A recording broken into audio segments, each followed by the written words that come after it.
চরমোনাই পীর বলছেন যে বিএনপি এককভাবে ক্ষমতায় গেলে চাঁদাবাজি বাড়বে। বিএনপি যৌথভাবে গেলে মানে কার সাথে? চরমোনাই পীরকে নিয়ে গেলে চাঁদাবাজি বাড়বে না, কমবে, নিয়ন্ত্রণে থাকবে, নাকি কাকে নিয়ে? ইদানিং খেয়াল করবেন যে চরমোনাই পীর সহ বেশ কয়েকটা দল মনে হচ্ছে যেন তারা ভাড়া খাটছে একটা রাজনৈতিক দলের কোনো একটা রাজনৈতিক দলের পক্ষ থেকে বিএনপিকে অ্যাটাক করার জন্য তারা বলছে। কিন্তু যে দলের মূল সমালোচনা করার কথা তারা কিন্তু আবার চুপচাপ আছে। তারা কিন্তু বিএনপিকে ঘাটাচ্ছে না, বিএনপি নিয়ে কথা বলছে না। কিন্তু এদের মধ্যে এই ভাড়া খাটা রাজনৈতিক দলগুলোর মধ্যে অন্যতম হচ্ছে এই যে ইসলামী আন্দোলন বাংলাদেশ, যারা একেবারে শেষ মুহূর্ত পর্যন্ত শেখ হাসিনার সমস্ত নির্বাচনগুলো যারা অংশ নিয়েছে, হাত পাখা নির্বাচন করতে করতে হাত পাখা মোটামুটি এখন পরিচিত হয়েছে। শেখ হাসিনার সময় বড় ইসলামী মোটামুটি বড় মাঝারি মানের ইসলামী রাজনৈতিক দল হিসেবে হাত পাখা এটা বেশ পরিচিতি পাইছে নির্বাচন করতে করতে। শেষ মুহূর্তে কি জানি না কিসে হয়ে গেল, শেষ মুহূর্তে ঘুরে ঘুরে গেল, কিন্তু তার আগের সময়গুলি দেখেন সবগুলো নির্বাচনে তারা অংশ নিয়েছে।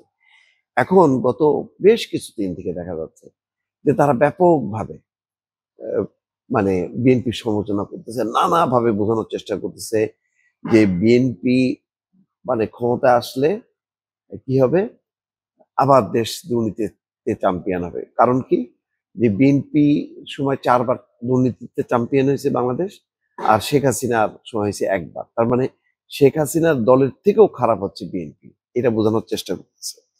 এবং তাদের সাথে জামাতের ঘনিষ্ঠতা যত বাড়তেছে, যে একসাথে নির্বাচন তারা করবে, তত বেশি তারা বিএনপির বিরোধিতা করতেছে। এর কারণ আমি বুঝতেছি না।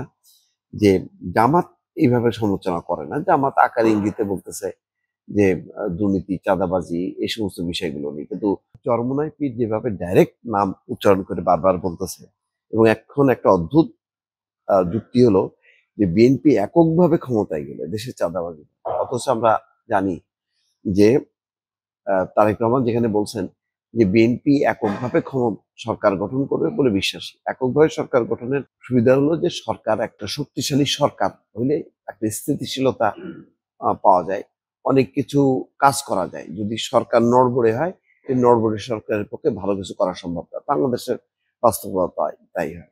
এককভাবে থাকার আবার একটা অসুবিধাও আছে, সে আবার যে কোনো সময় ফ্যাসিস্ট হইতে পারে। আর যদি ভালো হয় তাহলে সেটা আবার এককভাবে ক্ষমতায় থাকাটা খুবই যুক্তিসঙ্গত। এখন কি হবে না হবে সেটা তো আগাম বলা যায় না। কিন্তু চরমোনাই পীররা সবসময় নেগেটিভ একটা ধারণা দিচ্ছেন। তিনি বলতেছেন যে বিএনপি এককভাবে ক্ষমতায় গেলে বাইপাস রুটে আওয়ামী লীগ ঢুকবে, ভারত ঢুকবে। বাপরে, দেশে চাঁদাবাজি বাড়বে, আরো মায়ের কোল খালি হবে, দেশের মানে টাকা পাচার হবে। এটা হলো সুনামগঞ্জে একটা অনুষ্ঠানে তিনি এই কথা বলতেছেন। তো সবগুলো কথাগুলো, এগুলো হলো মানে কাল্পনিক, কোনো তথ্য প্রমাণ ছাড়া, যে একটা পারসেপশনের উপর ভিত্তি করে বলতেছে আওয়ামী লীগ ঢুকবে, বিএনপি ঢুকবে, চাঁদাবাজি বাড়বে, শুধু বাড়বে আর বাড়বে, মানে ভয়ঙ্কর ক্ষতি হবে বিএনপি আছে। কিন্তু আহ এটা কি, আমার একটা সন্দেহ হয় যে এই কথাগুলি কি চরমোনাই পীর তাদের নিজেদের কথা, নাকি কারো শেখানো কথা, যে তোমরা এগুলি প্রচার চালাইতে থাকো, সেইভাবেই প্রচার চালাইতেছে। যাই না, এগুলি তো বিভিন্ন সময় ভাড়া খাটে। শেখ হাসিনার সময় বহু রাজনৈতিক দল শেখ হাসিনার কাছ থেকে টাকা নিয়ে নির্বাচন করছে, তার নজিরও আছে, নমুনা আছে। নিশ্চয়ই ভবিষ্যতে তদন্ত হলে বের হয়ে আসবে শেখ হাসিনার টাকা খেয়ে কারা কারা নির্বাচন করছে আর কারা করেনি। দর্শক।